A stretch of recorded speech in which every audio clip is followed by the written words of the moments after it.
tough day that is. And I think Norwich are now at that point where Daniel Farke is clearly a popular man. He's no doubt a good coach and has good relationships with everybody at the club. But there does come that point. Do we now decide to make a call and go down a different road to try and survive, or are we happy?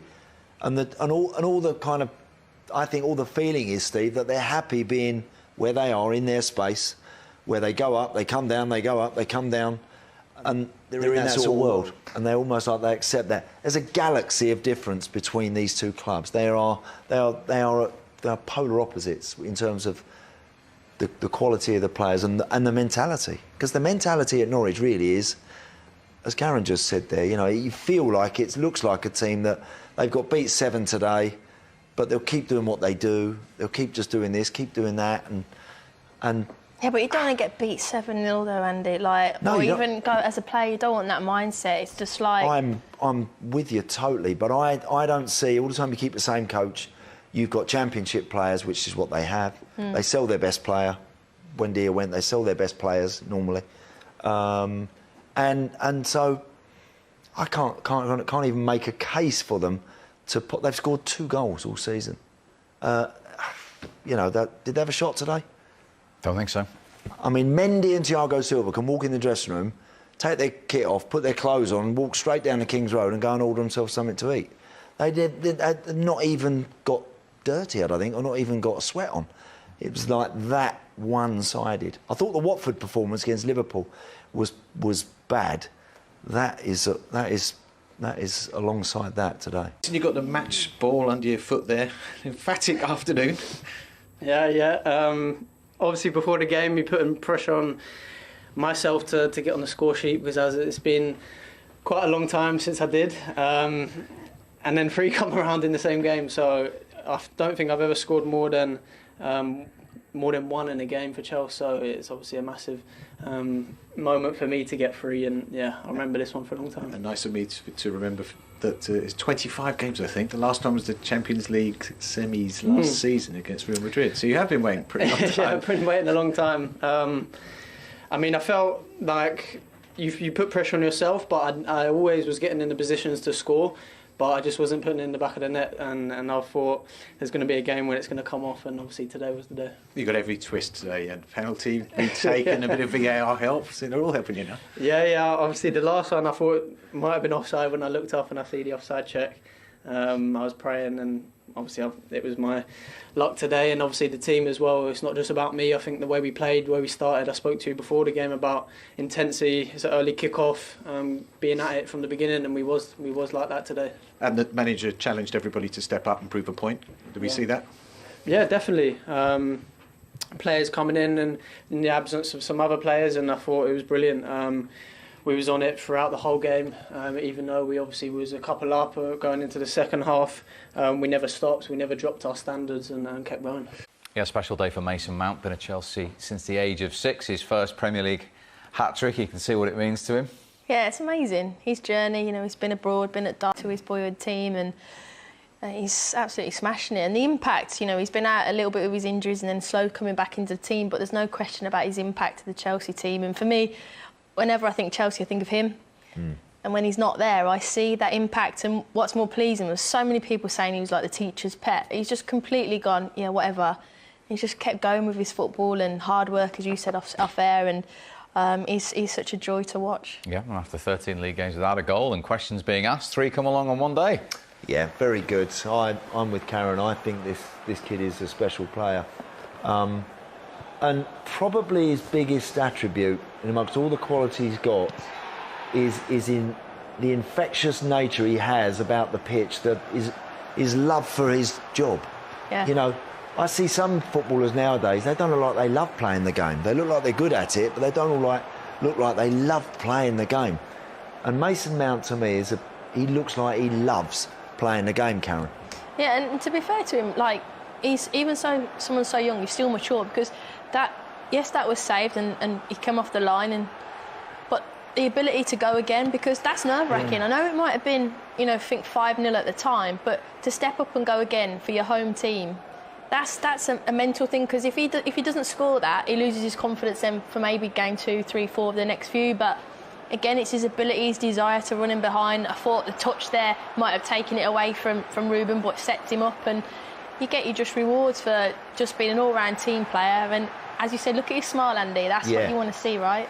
Absolutely. I think they've got a lot of good players, but he is definitely in Chelsea's best 11. Every time he's in their best 11, and I think he's shown now for club and for country that he can operate in the big games. He's got good discipline about his game.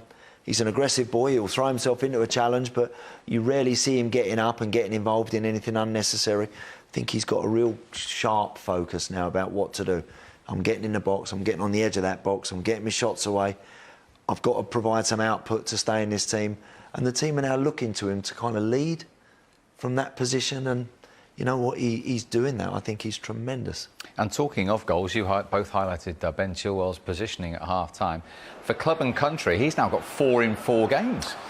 Well, again, I mean, he's enjoyed himself today, Ben, because, you know, he's been unopposed, really. But Callum Hudson-Odoi returns the compliment here. You'll see it's a lovely strike from Ben Chilwell. But if you watch Hudson-Odoi, he drifts in, Karen, doesn't he, to allow Chilwell to have the strike. Their relationship today was spot on, always on opposite lines, different movements, and you're right, Callum comes in and then it's occupied then from the Norwich defender, and then it just gives then the space for Ben Chilwell to take a really positive touch. There's the areas that he's going to go into, great little ball, and then the rest is history from him really, but really good touch, sets him up, keeper's unsighted, and he just goes across the goal, and you can't stop him when he gets that left one out. You know what I mean? He's just so good. He's very, very, very good at that. He strikes, you know, you can tell he deliberately strikes things just with the slight outside of his boot, like he did there. It was stuck under his feet a little bit, but he can do that. He is. I think the game comes very easy to Ben, and sometimes I've watched him and thought, I think there's more to come. You could drive yourself harder, because the game. The stuff that's the hard part of the game comes very easy to him. Technical stuff, control, ability to knock it, to pass it, to hit things from distance accurately. That to him is that he hasn't got. What he's got to worry about is the desire to really make himself as good as he can be. If he does that, there's no stopping him. After the 7 goals that Thomas Tuchel has witnessed from his Chelsea side, and here's what he thinks about it all. Thomas, 7 goals. Pretty much everything went to plan, don't you think? Yes, we had a good performance and we were sharp and put in a lot of effort.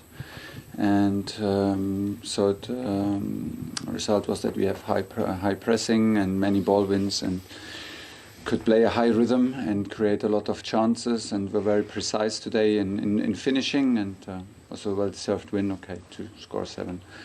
Need also a bit of luck and the momentum, but it's a good effort and good game. But in the absence of Lukaku and Werner, you challenged the players to step up and show that they had the appetite and the intensity. We certainly did. And that will not stop. I mean, this is now one game, and the next one follows on Tuesday evening here. And we are up for the 3 points again, and we are up for a challenge again, and then they will have to prove again.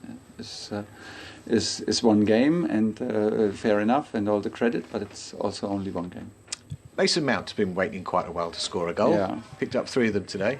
Good, yeah. Yeah, it's good, because no matter what the coach says and how many good opportunities you have and how satisfied the coach is, the offensive guys need goals to feel fully happy and to feel the full confidence. So this will help him a lot. He waited too long, and it was good that he got some goals.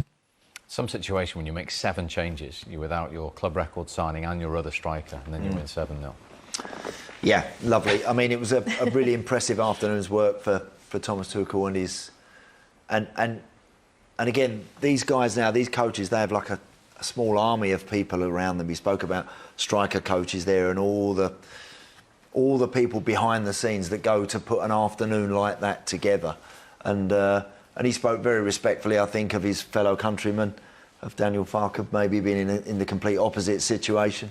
But I think we're all impressed with him, Karen, aren't we, what he does? He's just brilliant how he's transformed them. I think they've conceded 3 this season, just 3. It's remarkable. and how he constantly, for me as a player, I always wanted consistency. I always wanted the same 11 and maybe 2 or 3 changes. But he has the ability to make multiple changes, as you said at the start, but still get the results, to still make the players look like they enjoy it and get the really good desired outcome from it. And that's really difficult, because chopping and changing, we've seen it at United or other teams, and don't get the same outcome. So whatever he's doing, he's brilliant. In terms of Norwich, that's 19 games going back to the last time they were here in the Premier League without a win. And in that period, they've scored just 2 goals, which have come this season. And after that thumping defeat, they ended with 10 men. Where do they go from here? Well, look, any other manager knows he's probably going to be told thank you very much, and we're going to make a change. Norwich have this project, if you like, if that's the right word, which Daniel Farke is very much aware of and part of. So does that a lot more time and a lot more space to maybe breathe and try and season. And after that thumping defeat, they ended with 10 men. Where do they go from here? Well, look, any other manager knows he's probably going to be told thank you very much, and we're going to make a change. Norwich have this project, if you like, if that's the right word, which Daniel Farke is very much aware of and part of. So does that buy him a lot more time and a lot more space to maybe breathe and try and do what he does? Yeah, I think it does. But should it, is the question. Should it? And I think as a Premier League club, you have a set of fans that you have to try and keep happy, and that you've got to try and that you're representing every week. And I think because of that, I have to say, I think now they're at a point where make the change. Other teams from this point have survived, Karen. They have managed to stay up. Now, I don't know if you got 3 managers coming in, whether they're going to be good enough to keep this particular Norwich team up, but I think you have to try. Chelsea 3-0 up then at half-time and in total charge. And Karen, they set the tone very early on, the leaders. Yeah, it was a really good start, and we spoke about the number 10s coming into pocket spaces, playing with 3 number 10s in essence, and Mason Mount was the one there. Just you see him highlighted, and Pierre there picking it up. It's a brilliant finish, but there is detail, which I think, Andy, you want to go into about Chilwell, who's been influential in the build-up. Picking up that central position there, Karen. He's dragged Norman with him, and it's kind of vacated a big 20, 30-yard gap, which is then where Mason Mount is able to pick up a yard off of that little clever pass from Jorginho and fire it into the corner. Lovely strike, great goal. But the way that they're engineering that space and the way that they're dragging and pulling that Norwich shape around, Steve, is very clever. And it isn't the first time we've seen this from Chilwell. You noticed it last week at Brentford. Well, at Brentford last week, he got himself a brilliant goal. Again, in that kind of position where he's just loitering on the edge of the box. And we know he can do that with that left foot. He can do that beautifully. Today, watch him from this wing-back position. He's done this an awful lot. He's making that run, which not only stretches everything back here, but then gives that bit of space for others to then come and exploit and, again, leave Callum Hudson-Odoi maybe a little bit of a chance, Karen, to go one-on-one with a full-back. Yeah, his runs a lot out to win. He's always looking at Callum Hudson-Odoi, and he goes into those areas there because, you're right, gives Callum a 1v1 if he's played in behind. Also causes Max Aarons has got to go with him. He's always checking his shoulder, where's the space.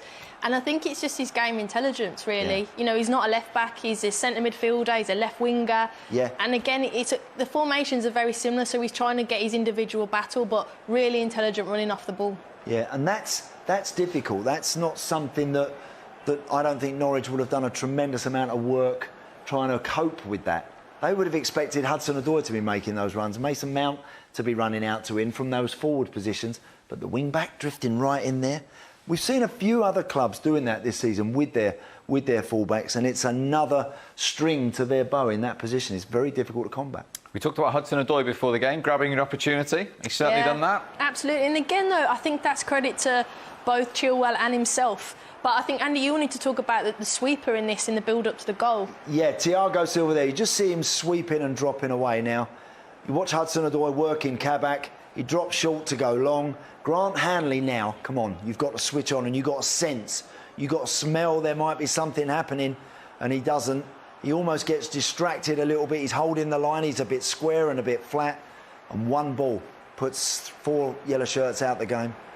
And that is a good finish, Karen, that. Look, it's brilliant. What I like about Hudson-Odoi is he makes that run in, and there's no intention in receiving it there. He's always going, right, I'm going to suck you in to get that space. And look, then it's a comfortable finish. But like I said, the formations are similar, you know, 3s and 5s at the back. It's about individual battles. And when Chelsea have got better individuals, they're always going to come up on top. And then this was the final goal. I think we spoke about fullbacks before the show, how influential Chilwell and James would be, and then it's just a brilliant finish, isn't it, Andy? Great finish, really good finish, yeah. Too late again.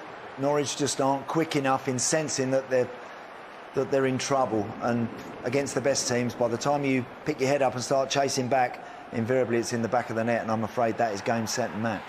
Is this potentially damage limitation here for Norwich? Because they haven't even had a shot, they haven't had a touch in Chelsea's penalty area. No. Karen and I spoke about goals, output, where's it coming from in this Norwich team? And there's nothing to suggest today that was going to change, Steve. So, absolutely. Look, if you get beat 3 and you have to take that and go home and learn from that, fine. If you get beat 6 and 7, they are seriously damaging your confidence. Just when things appear to be getting a bit better, you get hammered back down again.